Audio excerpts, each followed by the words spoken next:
The time she wanted to respond, she agreed publicly that she did an IVF. And the reason why I thought it was not an IVF is because of what she told me. That actually when I came last year, December is a year now already. I think I came around the 6th or 8th December 2023. And in that 6th or 8th December 2023, we actually make love. And that same day, they called her from the hospital to remind her of the IVF. I don't know if it's a planned calling or so, but she just came from the kitchen and said, she didn't know that today is the D-Day. And when she said that, that means they are asking her to come in the evening as about, you're welcome. We met around in the morning, around 5 or 6 o'clock in the morning, because my flights, I arrived lately, so it was almost, in the morning before I arrived. So we make love around about 6. So around 8 or thereabouts, 8 or 9 in the morning, she claimed to have received a call from her doctor, a female doctor, that reminding her of the IVF of that same day, same date. Then, according to her, actually she went there. I believe she went there. So, according to her, when she got there in the evening, and the doctor were not confused and angry and asked her, did you sleep with any man? Is your husband around?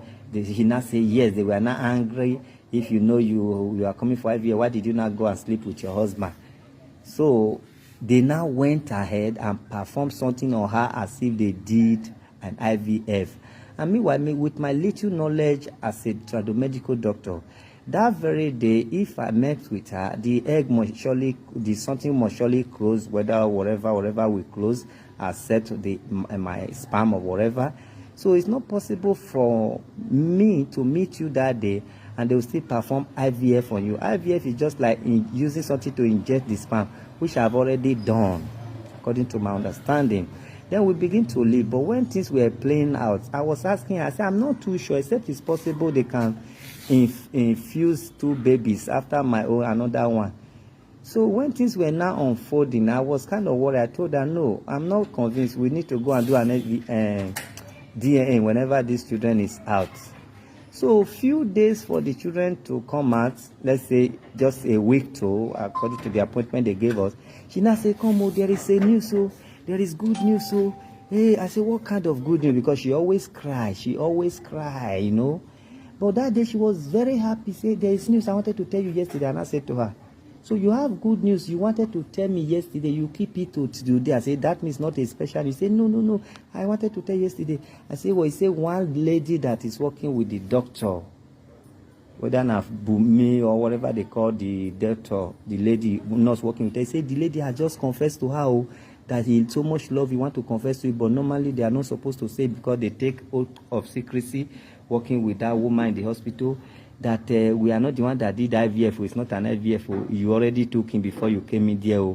Please don't allow my daughter to know they will kill me. They will do this. I was like, you don't mean it? I said, yes. I said, when is the lady calling back? He said, no, the lady called with private number. The lady called with private number. We cannot call her back. She said, let her be the only one calling also. I said, okay, since you people have not become friends now, seriously, please, whenever she call, let me know. Since we can't call her back, I want to hear from the horse's mouth. That was how it is till today. So now, when I came out in my testimonies and said it was not an IVF, because I thought I was still trusting her that whatever she tell me is nothing but the truth. So when I came and said it was not an IVF, so when she want to respond to me, I said that on her birthday. So when she want to respond after this saga, she now said that it was an IVF. So now, the same way you guys are confused, that is the same way me too, I'm confused. So I don't even know where these children came from, whether they are spirits, whether they are alive, whatever. Everything is so confusing. Father saying different things according to what he knows. Mother saying different things according to what she believed, what she did.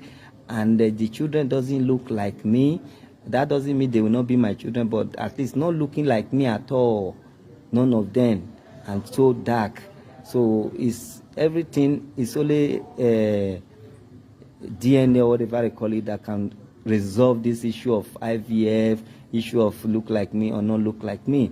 So for now, after listening to this video, just take my word. Whatever you want to call those children, whether they are IVF children, good or fine. There's nothing wrong with having IVF children. But what she told me is what I was actually relying on. Yes, that Bidemi, they call that woman that worked with the doctor. That Bidemi just called her with private number yesterday. She wanted to share the testimony with me. That is because I was complaining about IVF, that I don't really like it much and all that, and I don't understand how I make love to you. And they did IVF that same day. So that is it. So it's very clear that, according to my experience, whatever you want to call it, so long you hear from the horse's mouth, she said she did an IVF, good. We need to undergo DNA, because it's possible that if the children are not mine, they might have used another, semen or whatever they call it for the children. For me, I don't have problem with the children, because they are just an innocent children. Hence, if it's really true that she did not take sperm for another man to do it, which it will later, be reviewed. So that is it. That is just it. I had.